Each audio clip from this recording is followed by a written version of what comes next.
নমস্কার বন্ধুরা, আমার দিনলিপির একটা নতুন ব্লগে স্বাগত। আজকে আমরা চলে এসেছি শান্তিনিকেতনে। বাঙালির শান্তির জায়গা একটাই, সেটা হলো শান্তিনিকেতন। তো একদিনের শান্তিনিকেতন ট্রিপে আমরা কোথায় কোথায় ঘুরে দেখব সেটা মিস করা যাবে না কিন্তু, তাই ভিডিও শেষ পর্যন্ত থেকো। ভ্রমণ পিপাসু ও জ্ঞান পিপাসু বাঙালির কাছে শান্তিনিকেতন হলো একটা আবেগের নাম।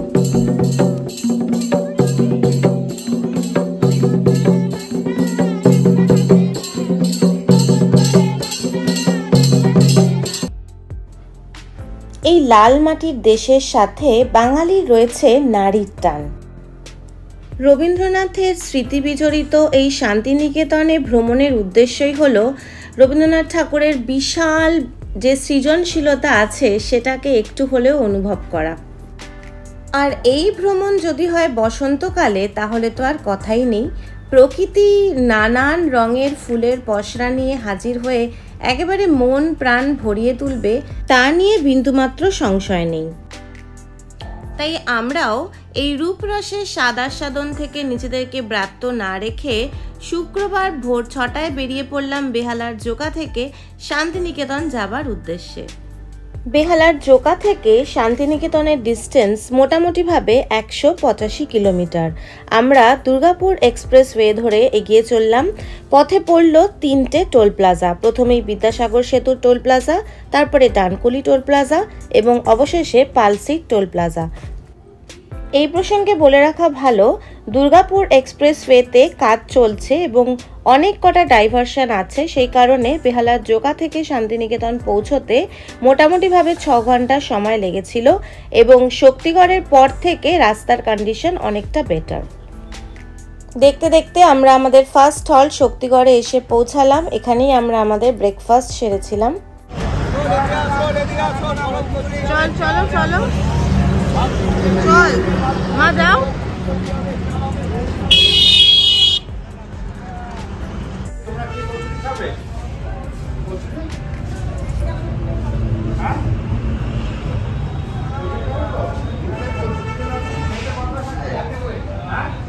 এই আদি ল্যাংচা ভবনে অনেক বিখ্যাত মানুষের রিভিউও পড়লাম, যেমন সুনীল গঙ্গোপাধ্যায় প্রমুখ। যাই হোক, আমরা কচুরি, ছোলার ডাল আর ল্যাংচা খেয়ে নিলাম। একেবারে পেট চুক্তি করে আমরা একটু গলা ভেজালাম ডাব দিয়ে। আর আমার তো চা না খেলে চলবে না, তাই তার অন্যথা অবশ্যই হয়নি। চা পান থেকে আমাকে কেউ বিরত করতে পারেনি। এই হলো শান্তিনিকেতনে আমাদের এক রাতের আস্থানা ভালোবাসা আনন্দবাস নামক রিসর্টটি। রিসর্টটা সোনাঝুরি হাটের থেকে মাত্র 3 মিনিট ডিস্টেন্সে অবস্থিত। প্রকৃতির কোলে অজস্র ফুলের সমারোহের মাঝে রিসর্টটি এক নিলিবিলি শান্ত পরিবেশে অবস্থিত, যা তোমাদের মনকে অবশ্যই নাড়া দেবে। রিসর্টের ওনারের ফোন নাম্বার এবং ম্যানেজারের ফোন নাম্বার আমার ডেসক্রিপশন লিঙ্কে থাকবে, তোমরা চাইলে যোগাযোগ করে নিতেই পারো। ট্রিপল শেয়ারিং রুমে আমাদের ট্যারিফ নিয়েছিল 2000 টাকা, এক্সক্লুডিং ফুড। ওদের আলাদা রেস্টুরেন্ট আছে, তোমরা চাইলে সেই রেস্টুরেন্ট থেকে খাবার খেতে পারো, আদারওয়াইজ বাইরে গিয়েও তোমরা নিজেদের খাবার ব্যবস্থা করে নিতে পারো। তো শান্তিনিকেতন পৌঁছে এখন আমরা লাঞ্চ করতে যাচ্ছি। এই আমাদের হোটেলের করিডোর, হোটেলেরই যে রেস্টুরেন্ট আছে সেই রেস্টুরেন্টেই আমরা এখন লাঞ্চ করতে যাচ্ছি। তারপরে আমরা টোটো নিয়ে আমাদের সাইট সিইং আমরা বেরোবো। দেখা যাক কি কি সাইট সিইং আজকে হয়।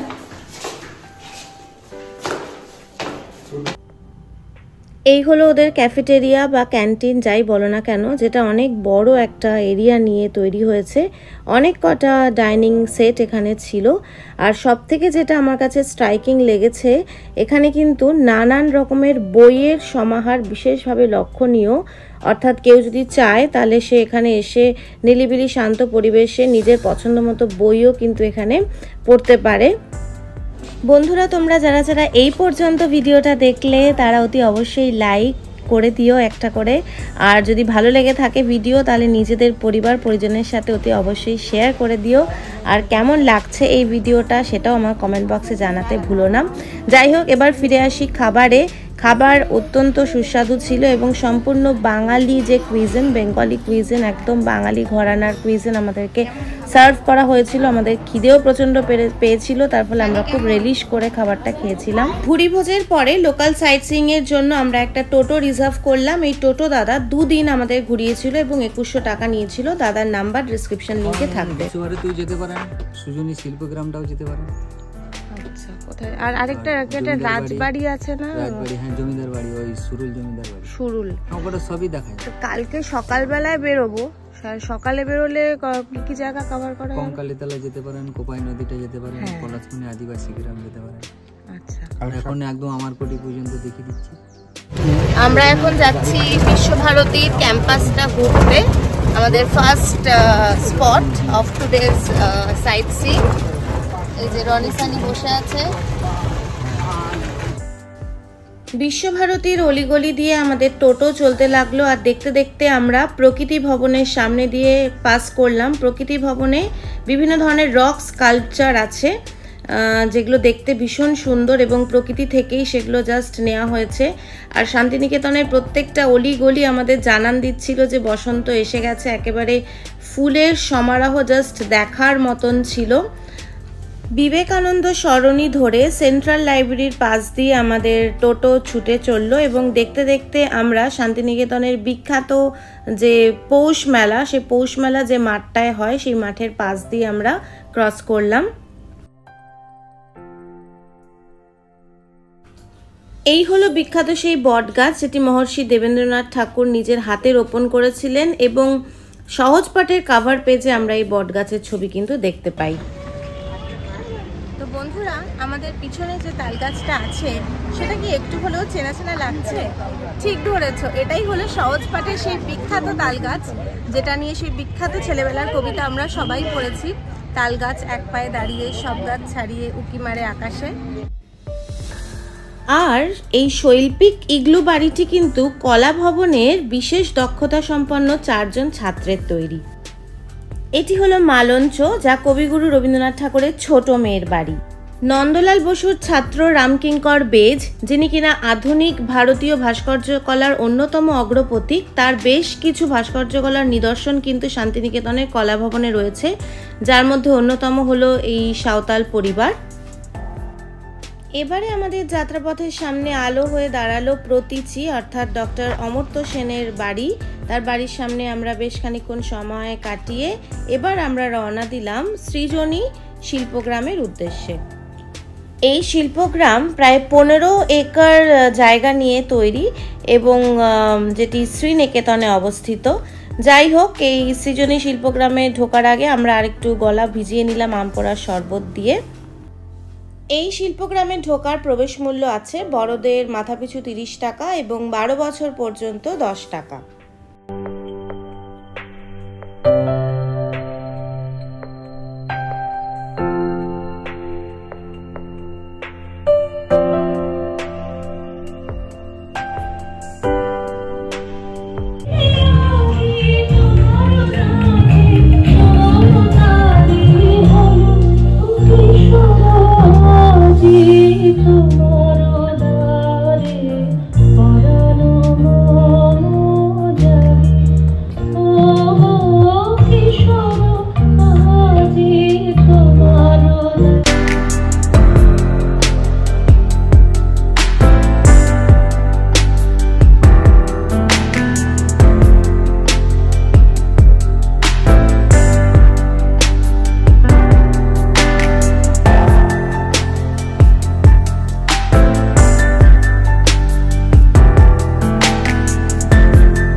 এই সৃজনী শিল্পগ্রামের সৌন্দর্য এক কথায় অনবদ্য।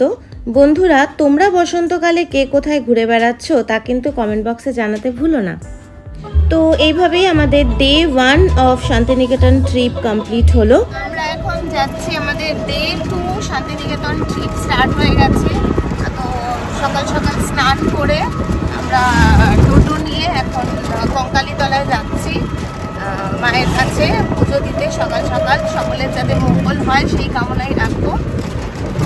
আমাদের রিসর্ট থেকে কঙ্কালীতলার distance more or less 6 to 7 kilometres. তো টোটো দাদা বললো যে হাফ অ্যান আওয়ার মতন টাইম লাগবে। যাই হোক, আমরা সকাল সকাল বেরিয়ে পড়েছি। হোপফুলি মায়ের পুজো আমরা ভালোভাবে দিতে পারবো। রনি আর রনি দিদা বসে আছে, আমরা আর সামনে উঠলাম। ঠান্ডা, আবার কঙ্কালীতলায় গিয়ে তোমাদের সাথে বাকি কথা শেয়ার করে দেবো।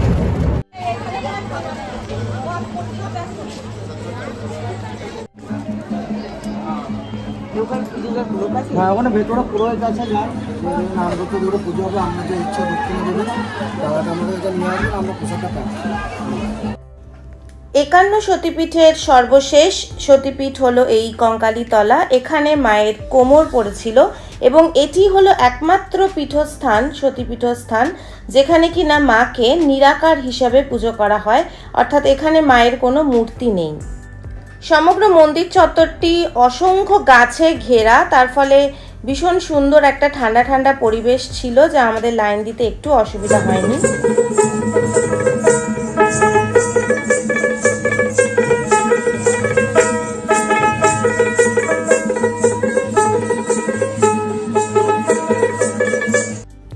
তো শনিবারের সকালবেলা আমরা স্নান করে মায়ের উদ্দেশ্যে পুজো দেবার উদ্দেশ্যে লাইনে দাঁড়িয়েছিলাম। এই যে সানি পুজোর ডালা নিয়ে দাঁড়িয়ে আছে, আর ওখানে রনি সানির দিদা দাঁড়িয়ে আছে। অষ্টাদশ শতকের শ্রেষ্ঠ কবি ভারতচন্দ্র রায়গুণাকরের অন্নদামঙ্গল কাব্যগ্রন্থে কিন্তু আমরা এই কঙ্কালীতলার বিশেষ বিবরণ পাই। তিনি বলেছেন, কাঞ্চি দেশে পড়িল কাকলি অভিরাম, দেবগর্ভা দেবতা ভৈরব রুরু নাম। অর্থাৎ এখানে দেবী দেবগর্ভা নামে পরিচিতা এবং দেবীর রক্ষক হিসেবে শিব এখানে ভৈরব রুরু নামে কিন্তু বিরাজমান। আমরা এখন কঙ্কালীতলায় পৌঁছে গেছি, মন্দিরে পুজো দেব।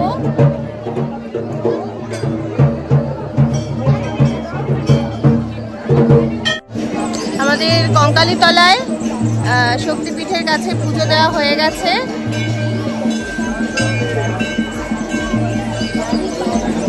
খুব সুন্দর, মন্দিরের চারপাশে একদম সবুজের সমারোহ, খুব ভালো লাগছে আমাদের।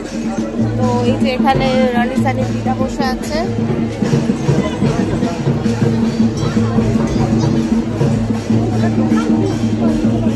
পুজোটা দিয়ে এবার আমরা একটু আশপাশে বেশ সাঁওতালি নাচ হচ্ছে, সেটা একটু দেখবো, আর একটু হয়তো কেনাকাটা করবো। করে আমরা আমাদের নেক্সট ডেস্টিনেশন হচ্ছে কোথায়, কোথায় যাবো? নেক্সট যাবো শালবনি। শালবনিতে যাবো।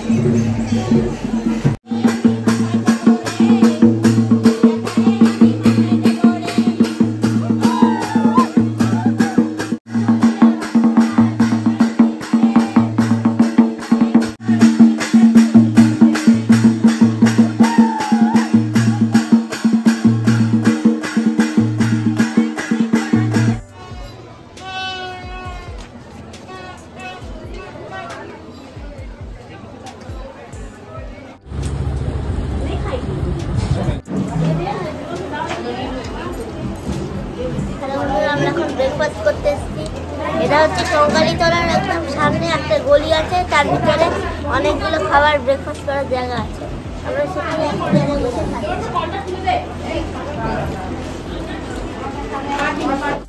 তো বন্ধুরা, আমরা এখন কঙ্কালীতলা থেকে কোপাই নদীর পথে যাচ্ছি। তো সামনে খুব সুন্দর, শান্তিনিকেতন মানে ফুলের সমারোহ, দারুণ দারুণ ফুল এবং কালার্সগুলো ভীষণ ভাইব্রেন্ট। বসন্ত যে এসে গেছে তা আমাদের প্রকৃতি জানান দিচ্ছে।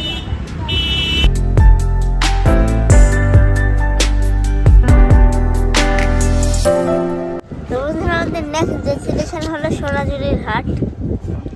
শালবন যাবো নাকি? যাবো, শালবনে যাবো। আমরা এখন আখের রস খাচ্ছি। আখের রসটা খেয়ে আমার টুটোতে চেপে যাবো।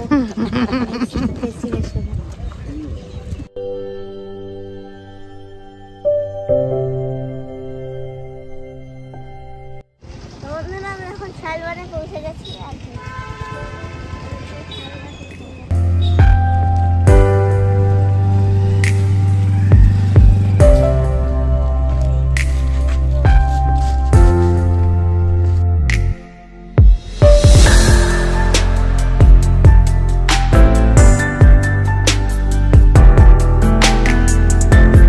আর দেখতেই পাচ্ছ আমরা এখন সোনাঝুরির হাটে এসে উপস্থিত হয়েছি। শান্তিনিকেতনের one of the most happening spot, বাংলার হস্তশিল্পের অন্যতম প্রাণকেন্দ্র বা বাংলার হস্তশিল্পের যাবতীয় সাজ সরঞ্জাম এখানে পাওয়া যায়। তো চলো হাটটা একটু ঘুরে দেখি।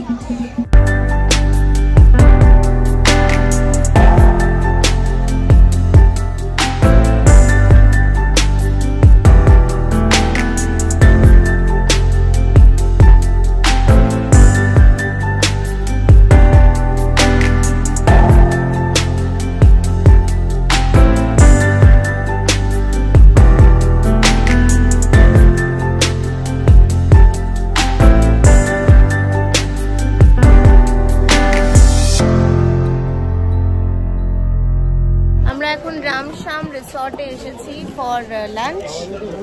তো আমাদেরকে ওয়েট করতে বললো, আমাদের টোকেন নাম্বার দিয়েছে 677। তো আমরা এখানে বসে আছি খুব সুন্দর একদম ছাওয়ার মধ্যে। তো আমরা ডাক করলেই চলে যাবো। এবার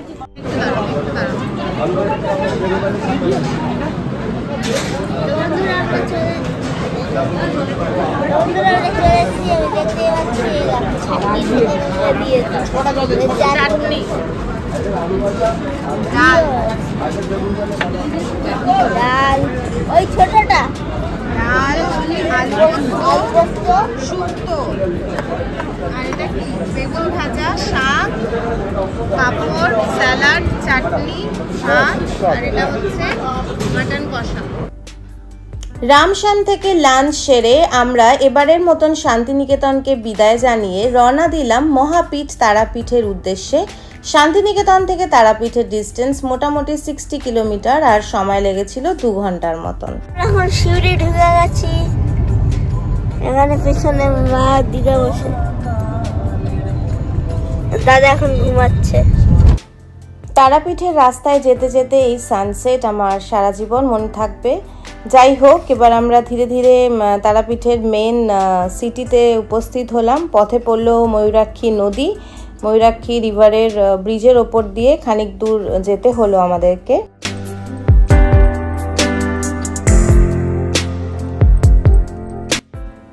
তো দেখতে দেখতে তারাপীঠে পৌঁছে গেলাম, আর এই হলো সেই বিখ্যাত তারা মা সরণি। আর এই সরণির ভিতরেই কিন্তু আমাদের হোটেলের নাম হোটেল সংগ্রাম। আমরা তারাপীঠ পৌঁছে গেছি। আমাদের লাগেজ টাগেজ সব নামানো হচ্ছে, এবার আমরা হোটেলে চেক ইন করব।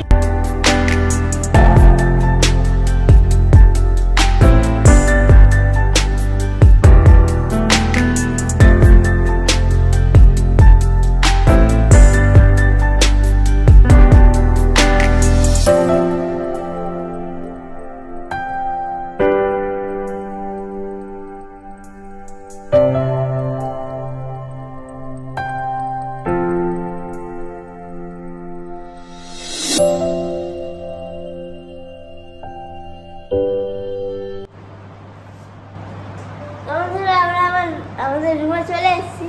তো এখানে আছে দেখাবো, ইয়ে আছে কম্বল, এখানে টাওয়েল আছে, এখানে এই প্যাকটার মধ্যে 2টো টুথব্রাশ বেরিয়েছে, 2টো শ্যাম্পু, 2টো কোলগেট, একটা কম, আর এই 2টো এটা কি আমি জানি না, সাবান হবে, সাবান। আর ওই যে সাবান, নর্মাল সাবান।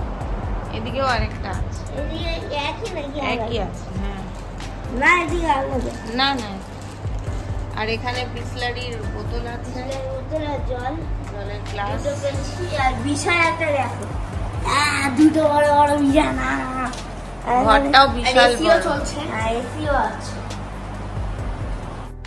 আর বাথরুমটা ভালো আছে, মানে যেটা লোক কমপ্লিট করে বাথরুমের। এখানে বেসিন, এখানে বালতি, মগ, এখানে এই একটা এসে গিজার মানে জল বেরোবে, একটা নর্মাল জল, তারপরে শাওয়ার, আর এখানে গিজার, এখানে কোমোড, আর এখানে জেট স্প্রে। তো ওখানে একটা ডাস্টবিন আছে, আর এখানেও ডাস্টবিন। আমাদের এই স্ন্যাক্স চলে এসছে, খোল না। এটা আমাদের স্ন্যাক্স, যেটা আমরা ইভিনিং স্ন্যাক্স। চিকেন পাকোড়া। তারাপীঠে পৌঁছানোর পরে রিফ্রেশ হয়ে আমরা কিন্তু একটু তারাপীঠের যে মা তারা সরণি আছে সেই সরণি দিয়ে একটু এক্সপ্লোর করার উদ্দেশ্যে হাঁটতে শুরু করলাম। তো এখন বাজে রাত 9টা, তারাপীঠ একেবারে ভিড়ে ঠাসা, এবং যা দেখলাম মানে মা তারা সরণিতে মেনলি এই ধরনের দোকানপাট, যেখানে পুজোর ডালা বিক্রি হচ্ছে, নানান রকমের ঠাকুরের বিভিন্ন রকমের ভীষণ সুন্দর সুন্দর ডেকোরেটিভ আইটেমস বিক্রি হচ্ছে, আর প্যারা বিক্রি হচ্ছে। প্যারাটা ওরা হাতে বানাচ্ছে, যেটা আমার কাছে খুব ভালো লেগেছিল এবং আমি সকলের জন্য প্যারা কিনে এনেছি। এছাড়া মা তারার চরণ খুব সুন্দরভাবে বিক্রি হচ্ছিল ওখানে। তাছাড়াও নানান রকমের জুয়েলারি শপও দেখলাম, রুদ্রাক্ষের মালা। যাই হোক, মানে তারাপীঠ একেবারে ভরপুর জমজমাট একটা জায়গা, যেখানে ধর্মীয় স্থানের সাথে সাথে ব্যবসায়িক সমৃদ্ধিটাও খুব বেশি চোখে পড়ল। এখন বাজে রাত 10টা, আর আমরা পৌঁছে গেলাম হাঁটতে হাঁটতে তারাপীঠের মহা শ্মশানে, যেখানে তারাদেবীর একনিষ্ঠ ভক্ত সাধক বামাখ্যাপা মায়ের সাধনা করেছিলেন। আর এই হলো বামাখ্যাপার সমাধি, যার সামনে সবাই মোমবাতি এবং ধূপধুনো দেখাচ্ছে। কথিত আছে পাগল বামাখ্যাপা মন্দিরের কোনো নিয়ম তিনি মানতেন না, সেই কারণে একবার মাকে নৈবেদ্য নিবেদনের পূর্বেই তিনি মায়ের ভোগ খেয়ে ফেলেন। তার ফলে পুরোহিতদের দৃষ্টি রোষে পড়েন। কিন্তু শোনা যায় এরপর তারা দেবী নাটোরের মহারানীকে স্বপ্নে দেখা দিয়ে দেবীর পুত্র বামাখ্যাপাকে প্রথমে ভোজন করাতে আদেশ দেন। তো তারপর থেকেই বলা হয় যে আগে বামাখ্যাপাকে পুজো করে তার ভোগ গ্রহণ করে তারপরে মা তারাকে পুজো দিতে হয়। বন্ধুরা, আমাদের এই দিনটা কমপ্লিট, মানে আমরা মহাশ্মশান ঘুরে নিয়েছি, আর খাওয়া দাওয়া সব হয়ে গেছে। এখন আমরা ঘুমাবো, আর সবাই এখানে ঘুমিয়ে পড়েছে। আর কি ওই দাদা আর বাবা এখানে ঘুমিয়ে, আর আমরা এখানে ঘুমাবো দিদার সাথে, দিদা, আমি আর মা। তো বাই বন্ধুরা, আবার কালকে সকালে দেখা হবে। সুপ্রভাত বন্ধুরা, আমরা এখন তারাপীঠের হোটেল থেকে সকাল সকাল পুজো দেওয়ার উদ্দেশ্যে মন্দিরে যাচ্ছি, মা তারার পুজো দেব। আর মন্দিরের ভিতরে এখন মোবাইল ফোন অ্যালাউ নয়, চটি পরে যাওয়া বারণ, আর মায়ের কাছে আলতা বা গোলাপ জল এগুলো নিয়ে যাওয়া বারণ। তো যাই হোক, এই সমস্ত বিধিনিষেধের বেড়া চাল টপকে আমরা এখন পুজো দিতে যাচ্ছি। তো পুজো দেওয়ার ভিডিও তো করা সম্ভব নয়, পুজো দিয়ে এসে আবার আমি তোমাদেরকে পুজো দেওয়ার এক্সপিরিয়েন্সটা শেয়ার করব।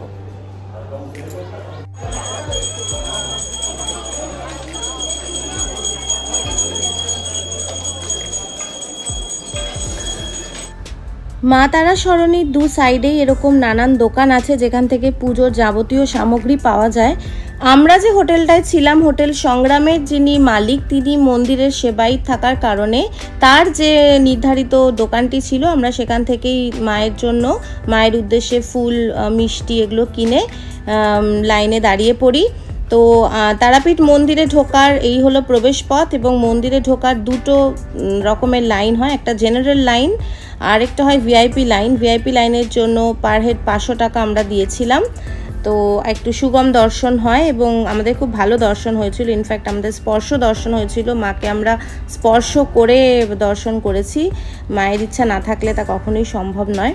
51 সতীপীঠের মধ্যে হিন্দুদের নিকট সর্বাধিক গুরুত্বপূর্ণ তীর্থরূপে বিবেচিত হয় এই তারাপীঠ। তার কারণ এই স্থানেই দেবী সতীর নয়ন তারা পড়ে এবং তা প্রস্তরীভূত হয়। তারাপীঠ সম্পর্কে আরেকটি কিংবদন্তি অনুযায়ী বলা হয় যে সমুদ্র মন্থনের সময় উত্থিত হলাহল বা বিষ পান করার পরে বিষের জ্বালায় শিবের কণ্ঠ জ্বলতে শুরু করে। এই সময় তারা দেবী শিবকে এই স্থানে আপন স্তন পান করিয়ে তার জ্বালা নিবারণ করেন। ব্রেকফাস্ট এসে গেছে, দুই ভাই রেডি খাওয়ার জন্য। লুচি আর গরম গরম ছোলার ডাল। তো আমাদের থার্ড ডে আজকে, তাই তো? থার্ড ডেতে আমরা তারাপীঠের পুজো দেওয়া হয়ে গেছে সকাল সকাল। তো ব্রেকফাস্ট করে মন্দিরে একেবারে স্পর্শ দর্শন হয়েছে আমাদের তারা মায়ের। এরপরে আমরা যাচ্ছি এখন নলহাটির উদ্দেশ্যে।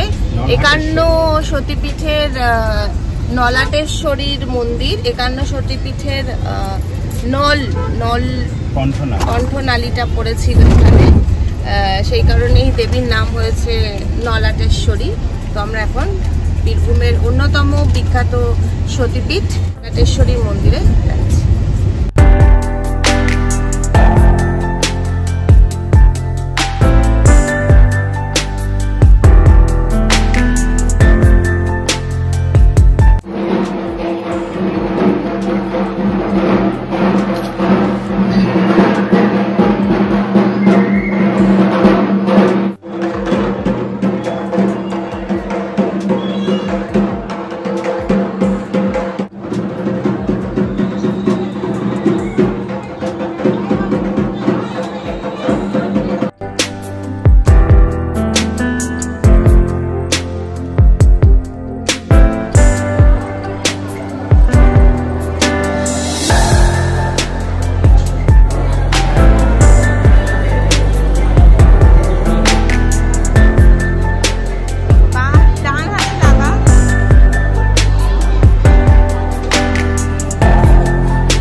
বন্ধুরা, আমরা এখন আমাদের ট্রিপের একদম লাস্ট স্পটে চলে এসেছি, মা নলাটেশ্বরীর মন্দিরে। এখানে মার কণ্ঠনালী পড়েছিল, সতীপীঠের 51 সতীপীঠের অন্যতম সতীপীঠ, বীরভূমেই অবস্থিত। তো আমাদের এই ব্লগটা তোমাদের কেমন লাগলো জানাতে ভুলো না, আর অতি অবশ্যই লাইক, কমেন্ট আর শেয়ার করে দিও, আর চ্যানেলটা সাবস্ক্রাইব না করে থাকলে সাবস্ক্রাইব করে দিও। টাটা।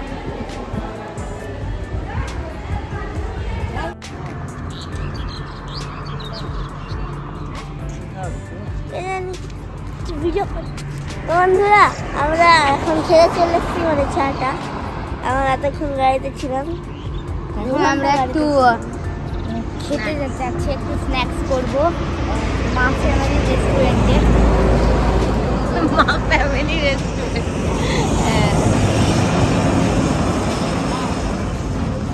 নিপবিথি সামনে দেখাই আছে। নলহাটি থেকে ফেরার পথে এই রিসর্টে আমরা আমাদের ইভিনিং স্ন্যাক্সটা সেরেছিলাম, মা তারা ফ্যামিলি রিসর্ট। তো আমরা নলহাটি থেকে ফেরার পথে বহরমপুর হয়ে ন্যাশনাল হাইওয়ে 12 ধরে ফিরেছিলাম। আবার আমরা আমাদের চেনা ছন্দে, শহুরে ছন্দে ফেরার চেষ্টায় মেতে উঠলাম। তো আজকের এই ব্লগ তোমাদের কেমন লাগলো জানাতে ভুলো না। বসন্তের রঙিন শুভেচ্ছা তোমাদের সকলের জন্য রইল। দোল উৎসব খুব ভালো কাটুক। তোমরা এই বসন্তে কে কোথায় ঘুরলে অতি অবশ্যই কমেন্ট বক্সে জানিও। আর আজকের এই ব্লগ যদি ভালো লেগে থাকে তাহলে লাইক, কমেন্ট করে দিও। আর যারা ফার্স্ট টাইম ভিডিও দেখছো তারা অতি অবশ্যই আমার দিনলিপিকে সাবস্ক্রাইব করে দিও।